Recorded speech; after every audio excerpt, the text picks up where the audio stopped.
오늘 말씀은 데살로니가전서 1장 2절에서 3절까지의 말씀입니다. 우리가 너희 모두로 말미암아 항상 하나님께 감사하며 기도할 때에 너희를 기억함은 너희의 믿음의 역사와 사랑의 수고와 우리 주 예수 그리스도에 대한 소망의 인내를 우리 하나님 아버지 앞에서 끊임없이 기억함이니. 아멘. 할렐루야. 좋은 아침입니다. 2월도 벌써 마지막 주를 향해 달려가고 있습니다. 여전히 쌀쌀한 바람이 불고 있어서 몸을 움츠리게 되는 것 같습니다. 그러나 나무들마다 순이 올라올 준비를 하고 있는 것을 보게 됩니다. 조만간 반가운 봄의 소식도 듣게 될 것 같습니다. 자, 오늘은 우리 교회에서 동대문에 있는 쪽방촌으로 가서 급식 봉사를 합니다. 참여하는 성도들 가운데 기쁨이 있고 은혜 넘치는 시간 되도록 우리 성도님들이 기도해 주시기 바랍니다. 자, 어제에 이어서 데살로니가전서 말씀을 봅니다. 2절 3절에 보면 바울은 먼저 감사를 표현하고 있습니다. 너희로 말미암아 하나님께 항상 감사한다, 그렇게 말하죠. 감사는 그런데 기도를 통해서 나온다라는 것을 알게 됩니다. 바울은 데살로니가 사람들로 인해서 항상 하나님께 감사하며 기도할 때에도 그것을 기억한다라고 말합니다. 사실 감사, 그리고 기도, 그리고 기억은 분리되어 있는 것이 아닙니다. 하나님이 행하신 일을 생각하며 기억하는 그 일이 기도인데, 우리는 기도할 수 있음으로 인해서 거기서 감사가 터져나오게 된다라는 것이죠. 사도 바울 역시 마찬가지였습니다. 하나님이 데살로니가인의 교회에 행하신 일과 그들의 반응을 생각할 때 하나님의 은혜를 기억하고 감사하며 기도할 수밖에 없었던 것입니다.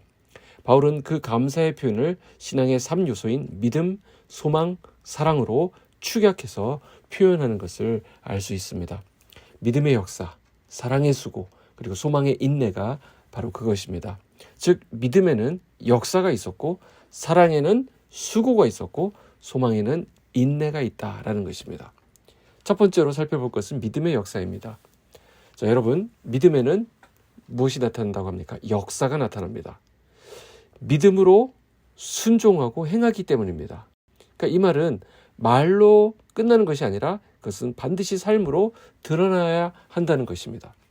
믿음으로 역사한다는 것은 바랄 수 없는 것을 바라는 것입니다. 그러니까 믿음은 볼 수 없는 것도 보게 하는 것입니다. 세상 사람들은 어떻습니까? 보는 것이 믿는 것이라고 말합니다. 그러나 성경은 반대죠. 믿는 것이 바로 보는 것이다 라고 말씀하십니다. 보이는 것들은 우리를 실망시킬 수가 있습니다. 우리를 좌절시키기도 합니다. 이스라엘 역사 가운데 나오는 내용이죠. 하나님이 주시기로 약속한 땅에 들어가서 보이는 것만을 보았던 정탐꾼들은 실망하고 좌절했습니다. 그러나 보이지 않는 하나님의 약속을 믿었던 여호수아와 갈렙은 담대하게 믿음을 선포합니다. 믿음은 이처럼 위대한 것입니다. 믿음은 그 믿음에 걸맞는 믿음의 행보를 걷게 합니다. 두 번째로 사랑의 수고입니다. 사랑에는 수고가 따릅니다. 그 수고로 인하여 사랑이 증명되기 때문입니다. 그래서 믿음, 소망, 사랑 중에 제일은 사랑이라고 했죠. 어떤 일이든 결과를 얻으려면 반드시 수고가 따르게 되어 있습니다. 농사에도 수고가 따르죠.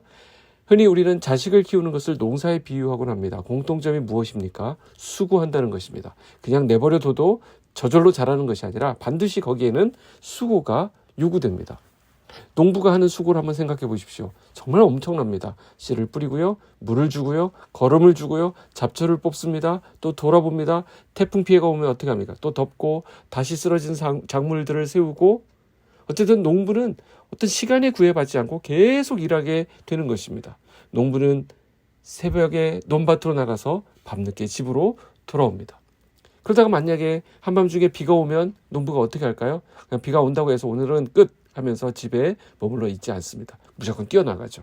아무리 무더워도 농부는 밭에 나가서 작물을 보살핍니다. 우리가 이와 같이 부지런한 농부를 통해 배울 수 있는 것은 성실함입니다. 그리고 최선을 다한다라는 것입니다. 자, 세 번째는 소망의 인내인데요. 소망이 요구하는 덕목이 참 특이하게도 인내라는 것입니다.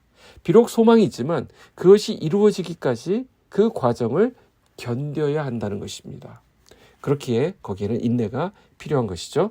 무슨 말입니까? 소망이 있을 때만 인내할 수 있다는 것입니다. 무작정 기다리는 게 아닙니다. 오늘 씨를 뿌리고 내일 당장 거둘 수는 없는 법입니다. 인내는 힘이 들겠지만 기다릴 줄 알아야 합니다. 파종한 식물이 다 자랄 때까지 기다려야 합니다. 부모가 자녀를 낳아서 키울 때도 그렇습니다. 장성하여 성숙할 때까지 인내하는 시간을 갖습니다.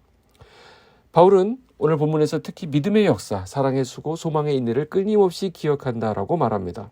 바울이 생각하는 기독교의 핵심 가치인 믿음, 소망, 사랑이 실질적으로 그리스도인의 삶에서 어떤 효과를 나타내는지 잘 보여주는 대목이라고 할 수 있습니다. 바울은 그들이 예수 그리스도를 믿기 때문에 행했던 여러 가지 일을 기억했고요. 예수 그리스도를 사랑하기 때문에 기꺼이 감내했던 온갖 수고를 기억했습니다. 그리고 그들이 주님 대신 예수 그리스도를 바라고 소망하면서 인내했던 모습도 기억합니다. 자, 우리는 과연 어떤 모습으로 누군가에게 기억되기를 원하십니까? 어떤 존재로 다른 믿는 자의 기도에 감사의 조건으로 우리가 떠오르게 되는지 생각해 보아야 합니다. 오늘 우리에게 바로 이 부분이 점검되었으면 좋겠습니다. 저와 여러분의 신앙 가운데 믿음의 역사, 사랑의 수고, 소망의 인내가 구비되는 이 놀라운 은혜가 있기를 주님의 이름으로 축복합니다. 기도하겠습니다. 하나님 아버지 감사합니다. 오늘 이 아침도 주님의 귀한 말씀으로 우리의 마음을 열어주시니 감사합니다. 오늘 우리에게 믿음의 역사가 나타나게 하여 주시옵소서.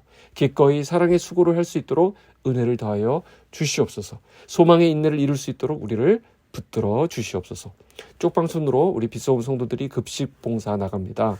사랑이 흘러가는 그들뿐만 아니라 흘려보내는 저희에게도 큰 기쁨과 은혜가 넘칠 줄 믿습니다. 중고등부 수련회와 유초등부 성경학교가 잘 준비되게 하시고 우리 다음 세대들이 말씀으로 잘 성장할 수 있도록 우리 주님께서 함께하여 주시옵소서.